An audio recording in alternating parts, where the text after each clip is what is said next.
이상 수면에 대해서 말씀드렸고요. 그 다음에 부신 호르몬을 우리가 그러면 올리기 위해서 영양제는 어떤 걸 좀 챙겨 먹으면 좋을까요? 라는 데 대한 질문입니다. 대답입니다.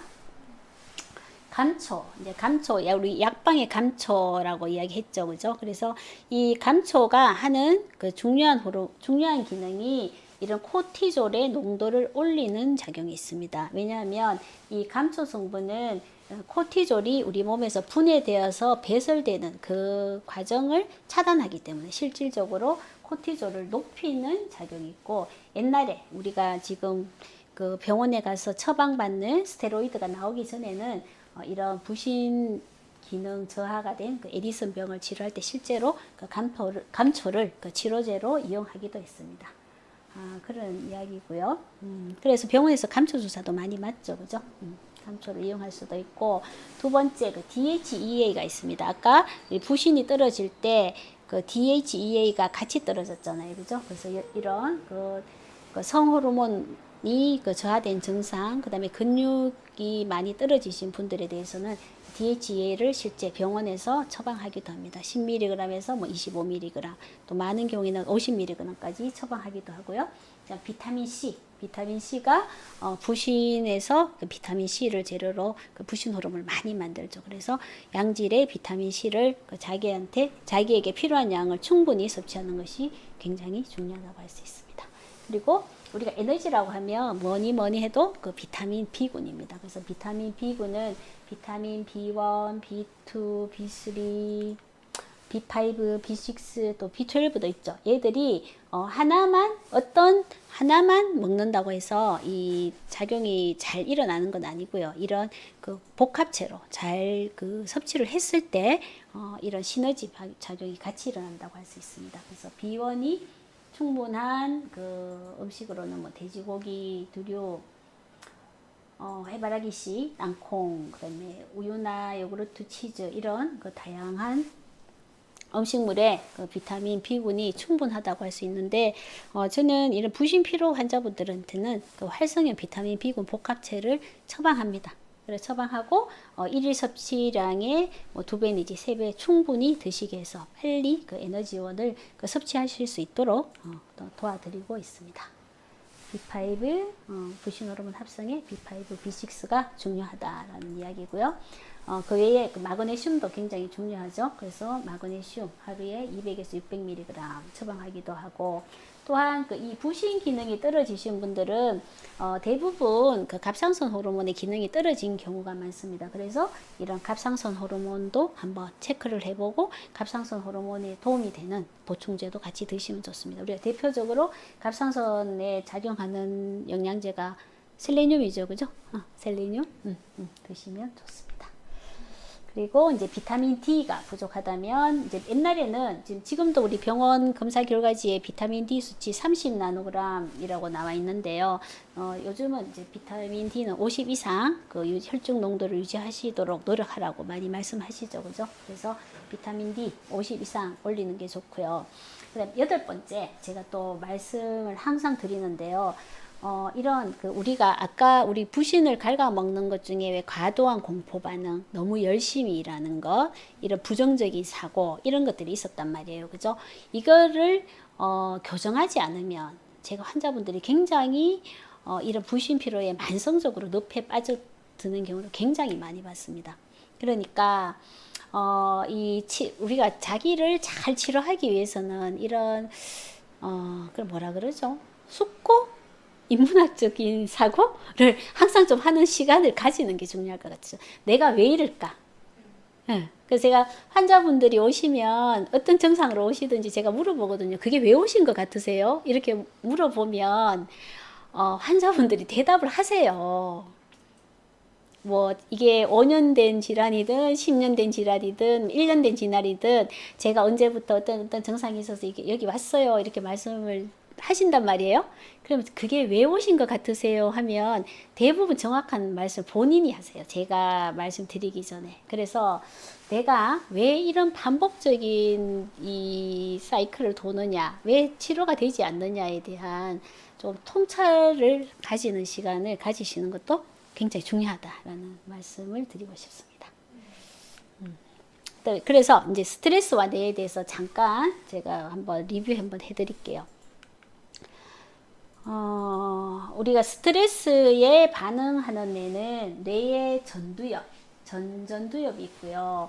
그 다음에 여기 하늘색으로 보이는 것이 시상이라는 부위입니다. 살라무스, 시상이고, 요 밑에 조금 그 진한 파란색 있죠. 얘가 시상하부입니다. 하이포살라무스고, 여기 핑크색으로 보이는 것이 그 편도체, 아미그달라라는 편도체입니다. 그래서 우리가 뭐 HPA 액시스, HPT 액시스 많이 이야기했잖아요, 그죠? 그 H가 하이포살라무스입니다. 하이포살라무스, 그러니까 피추이트리, 뭐 아드레날, 우리 오늘 이야기하는 코티졸이죠, 그죠? 거기에 반응하는 여기 하이포살라무스인데 어떤 이제 스트레스가 왔을 때 이제 이런 뇌의 전전두엽, 살라무스, 하이포살라무스, 그 아미그달라의 균형이 깨진다는 이야기를 오늘 잠깐 드리려고 합니다. 자, 스트레스, 우리가 반복적인 스트레스나 트라우마가 됐을 때 아까 그 파란색, 하늘색 살라무스 보셨죠? 인체의 모든 감각기관으로 들어오는 신호 전달, 내가 이게 외부로부터 받아들인 신호 전달을 중계하는 장소입니다. 그래서 여기서 내가 스트레스라고 얘가 분류가 됐어. 그러면 아까 그 핑크색 그 편도체 있었죠. 핑크색 편도체에게 전달해 주는 거예요. 스트레스 들어왔다. 살라무스가. 그러면 이 핑크색 그 아미그달라는 이런 불안이나 공포, 공격성, 감정이 개입된 기억을 관장하는 것입니다. 그래서 스트레스가 왔어? 그러면 내가 살기 위해서 뭔가를 해야 되겠네? 이런 이제 반응이 일어난다는 거죠. 그리고 하이포살라무스는 몸의 항상성을 유지하기 위한 중추다.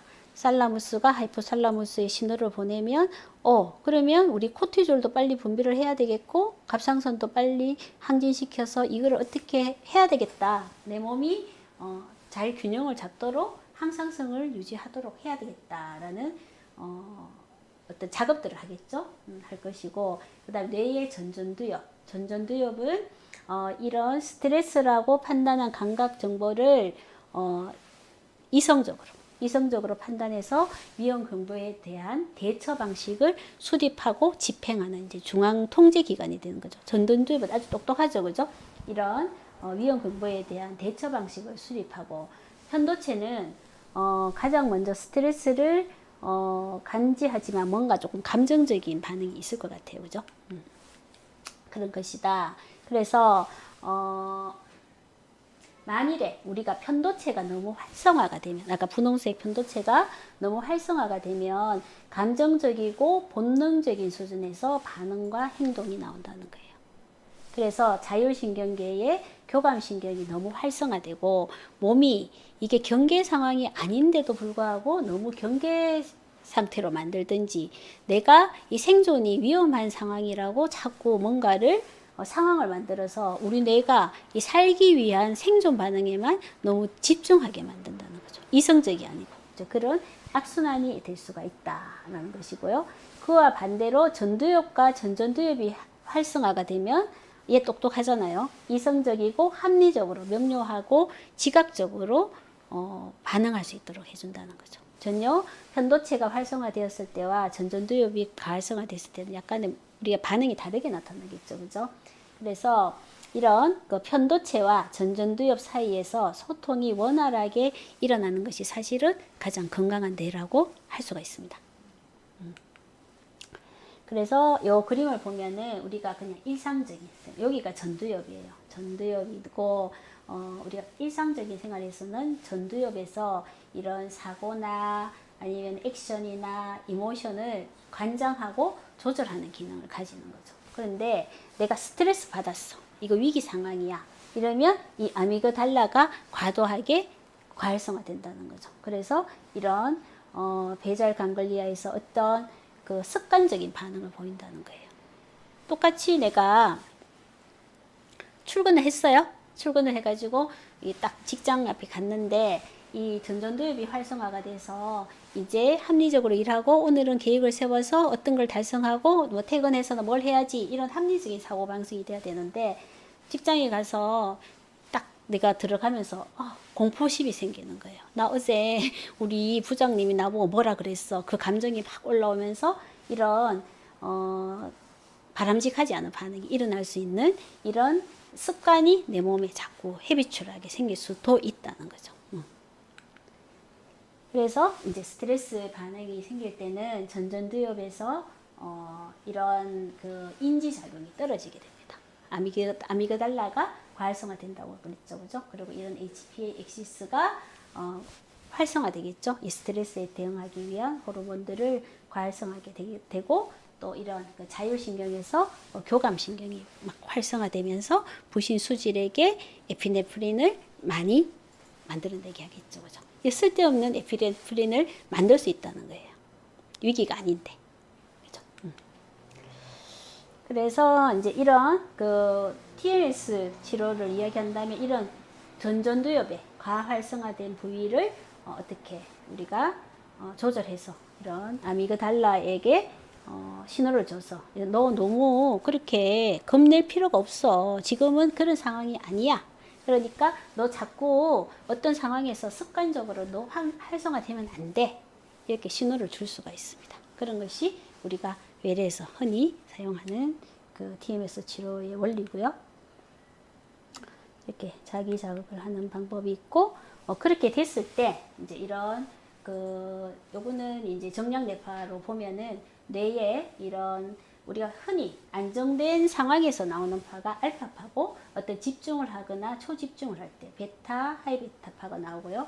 세타, 졸릴 때 델타파, 우리가 잘 때 나오는 델타파가 있는데 이런 것들이 이렇게 균형이 깨어져 있을 때 그런 시그널을 줬을 때 이런 것들을 정상화시키는 우리가 반응을 할 수가 있다는 거죠. 이것은 기계로 하는 것이지만 굳이 그 기계적인 노력을 하지 않더라도 아까 제가 말씀드렸듯이 내가 어떤 상황에 너무 과도한 반응이 있지 않느냐 아니면 어떤 상황에 내가 습관적인 반응을 보이지 않느냐를 스스로 인지하거나 통찰할 수 있는 그런 기회를 한번 가져보신다면 똑같은 상황이더라도 내 부신을 찾고 갉아먹는 생활을 내가 하지 않을 수도 있다는 것을 오늘 마지막으로 한번 말씀드리고 싶습니다.